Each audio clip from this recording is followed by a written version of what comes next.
What's up, MTV? This is Burton Hughes, and this is my crib.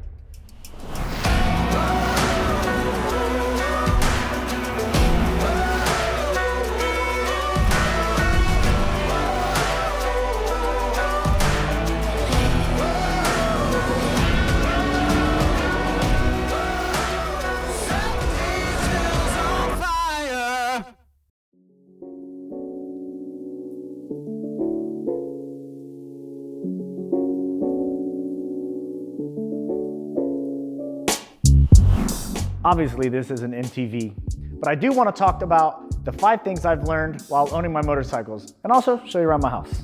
So it's fall. We take fall pretty seriously around here. I'm from the Midwest, and the harvest season in fall we take pretty seriously. So as you can see, this is a great room. This is right when you first walk into the house.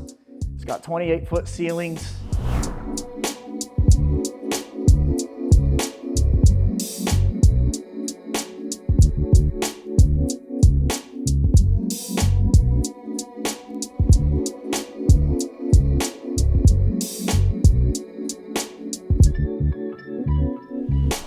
My point of view helmet. I don't have the camera on there, it's charging because we got some stuff filming later.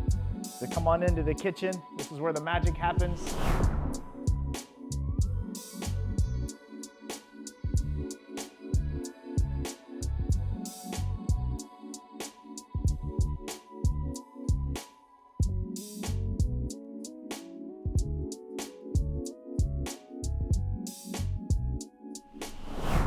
Pretty wide open kitchen.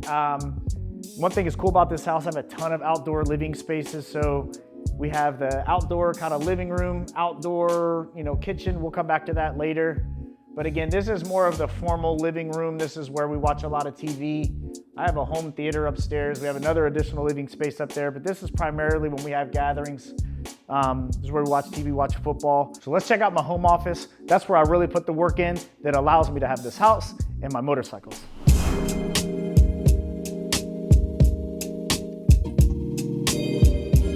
This is where I get a lot of my work done. We have a roofing company here in Dallas, and primarily I'm in my truck, checking job sites, picking up materials, doing whatever we need to do there. However, there is some office work that goes into that. Shot some few podcasts here. I wrote my book a couple years ago, Align Your Empire. I've got a couple copies on hand, but again, I talk a lot about my life, kind of my upbringing and things I've learned along the way. So I'm going to sprinkle that into the channel.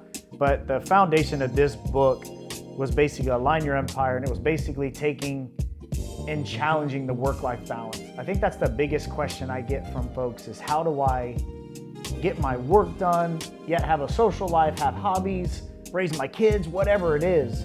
So basically I broke it up into, I'm going to say sections.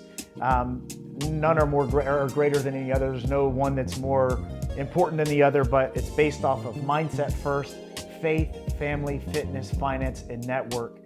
And if you get all of those working synergistically together and they're all working together, that is how I've comprised this book and how I go after the work-life balance. So check it out. You can get it at Barnes & Noble. You can get it at Amazon. That's my little guilty plug here. But I get a lot of questions in my DMs and messages on YouTube. But a lot of the questions that you're asking, they're in this book here. On to the good stuff. Let's talk about some motorcycles. Every bike has its strengths and weaknesses. Sport bikes are amazing. However, they're not great for long rides. Your right hand will go numb and your legs and your hips will be screaming from being in a tuck position. Cruisers, they're great for long rides. They're great for just kind of barking around town, but they're not built for corners and they're not necessarily built for speed. No one thing is gonna cover all bases. Ultimately, what you wanna do is find a bike that makes most sense for your overall riding, and if you can, add certain bikes along the way. That's how you check the boxes. Number 2, the best bike is the bike that you actually ride. It doesn't matter if the bike is $3,000 or $30,000. It all boils down to, are you riding it and are you getting the most miles per mile? A garage queen doesn't make memories. Actually, riding does. Oddly enough, I find that riding my Grom probably gives me the most enjoyment out of all of them. And I have $4,500 into that thing total. Who knew? Stop waiting for perfect, enjoy the now, and build your life for tomorrow. Number 3, chasing power doesn't mean more happiness. I've owned some crazy fast bikes, but that doesn't necessarily mean it's gonna be the most fun. Owning smaller bikes like the ZX6R actually requires you to ride it and learn to ride and really utilize the RPM range so you get the most benefit from the bike. Sometimes the joy comes from connection rather than the actual horsepower numbers that it claims.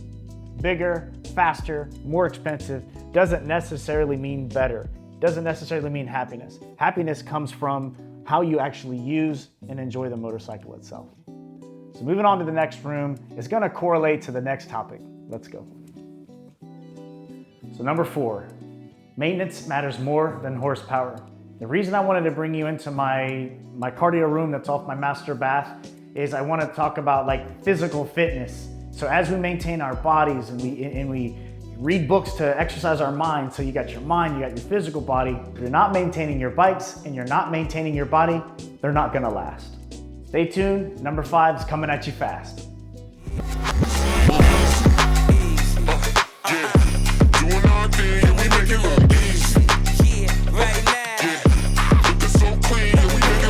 Now we're on my back patio, a kind of dual purpose outdoor living space, outdoor dining area. Basically, we watch football games, collect as a family, watch my YouTube channel, and everything else in between.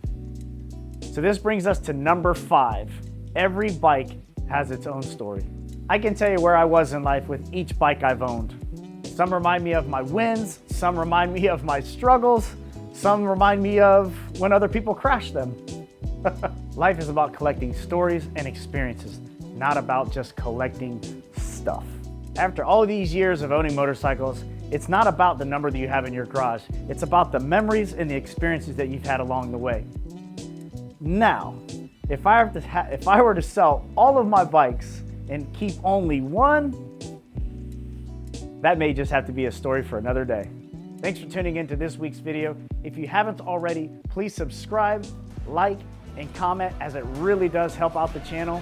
In the comments below, please let us know what you want to see more of. See you soon.